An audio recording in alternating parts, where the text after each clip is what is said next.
नमस्कार। Hindi dictation YouTube channel पर आप सभी का स्वागत है। रेडी हो जाइए 5 सेकंड्स में डिक्टेशन लिखने के लिए। डिक्टेशन बहुत इंपॉर्टेंट है।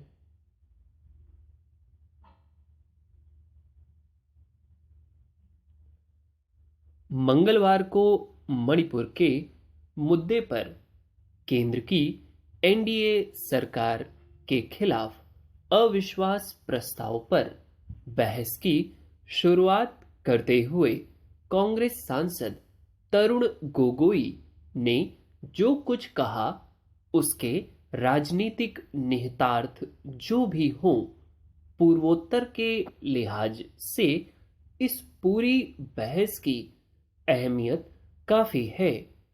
तरुण खुद मणिपुर से सटे प्रदेश असम से चुनकर आते हैं। ऐसे में विपक्ष ने उचित ही उन्हें इस अविश्वास प्रस्ताव का मुख्य प्रस्तावक बनाया। पिछले 3 महीने से भी अधिक समय से मणिपुर के हालात संभल नहीं रहे। कुछ कुछ अंतराल पर वहां हिंसा भड़क उठ रही है। हालात की गंभीरता के मद्देनजर सर्वोच्च न्यायालय को हस्तक्षेप करना पड़ा है।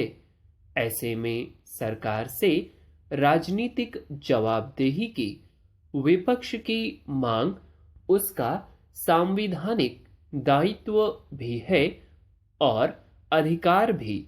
आगामी लोकसभा चुनाव के मद्देनजर एक मुफीद दांव तो खैर है ही, लेकिन जब मणिपुर की मौजूदा स्थिति की बात हो रही है तब वक्ताओं को इस बात का खास ख्याल रखना चाहिए कि वे कुछ भी ऐसा न कहें न बोलें जो पीड़ित प्रदेश के किसी भी पक्ष के जख्मों को कुरेदने वाला हो।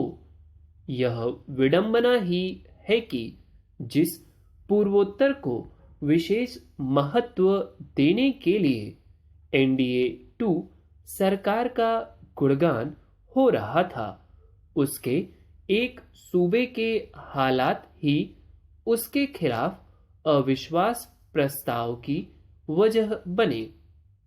ऐसी बहसों में विपक्ष के वक्ता जहां सरकार की खामियां गिनाते हैं, तो वहीं सत्ता पक्ष के सांसद मंत्री तर्कों के साथ उसकी काट पेश करते हैं। मगर हमारे सार्वजनिक जीवन में शिष्टाचार की जगह जिस तरह कटुता हावी होती जा रही है, उसका असर अब संसदीय बहसों में भी दिखता है। आप शुरुआती लोकसभा की बहसों को और पिछले 2-3 दशकों की संसदीय बहसों का स्तर देखिए, फर्क नजर आ जाएगा। हमारी संसदीय बहसों में अब समाधान वाले सुझावों की जगह जुमले उछालने की प्रवृत्ति ज्यादा हावी हो चली है। इससे श्रोताओं दर्शकों में चाहे जितनी वाहवाही मिले, सदनों में विधायी गतिशीलता नहीं आ पाती। यही कारण है कि अब सरकारें बिना बहस कराए अहम विधेयक भी पारित कराने में कामयाब होने लगी हैं। संसदीय लोकतंत्र में अंकगणित सबसे अहम होता है। यह बात सभी जानते हैं कि लोकसभा में सरकार के पक्ष में भारी संख्या बल है। विपक्ष इसके बावजूद अविश्वास प्रस्ताव लेकर आया है, तो वह भी इसके नतीजे से वाकिफ होगा ही। नियमों परंपराओं के अनुरूप स्वाभाविक ही सत्ता पक्ष को बहस के लिए अधिक वक्त मिला है। और विपक्ष को कम।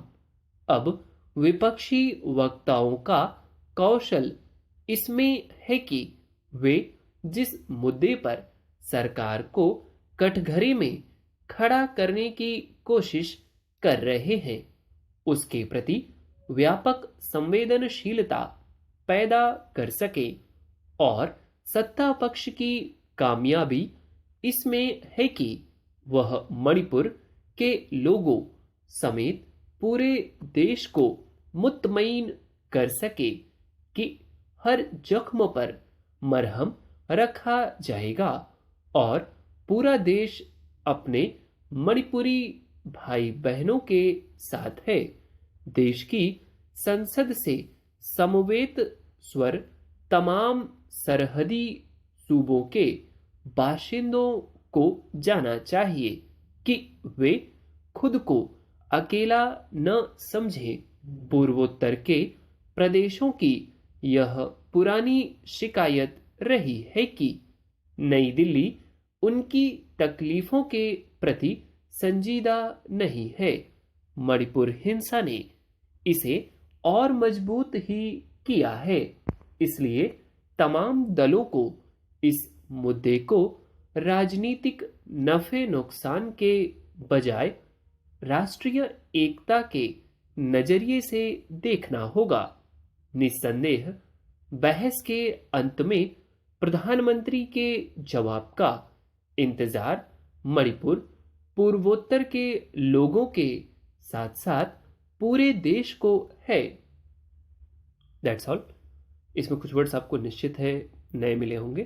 ठीक, एक इसमें बढ़िया शब्द था मुतमईन। ठीक, उसको देखिए हिंदी में कैसे लिखना है और शॉर्ट हैंड में कैसे लिखना है। ठीक, समवेत स्वर, सरहदी सूबों, बाशिंदों, ये कुछ अच्छे वर्ड्स थे।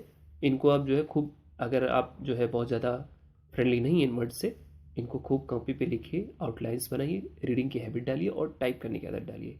ठीक, दैट्स ऑल। उम्मीद करता हूँ वीडियो आपको बहुत अच्छा लगा होगा। स्क्रीनशॉट इसका जो है डिक्टेशन का आपको टेलीग्राम चैनल पर मिल जाएगा। ठीक, जो भी साथी चैनल को सब्सक्राइब ना किए हों प्लीज़ कर लें। वीडियो अच्छा लगा हो तो अपने फ्रेंड्स के साथ शेयर अवश्य करें। That's all, thank you.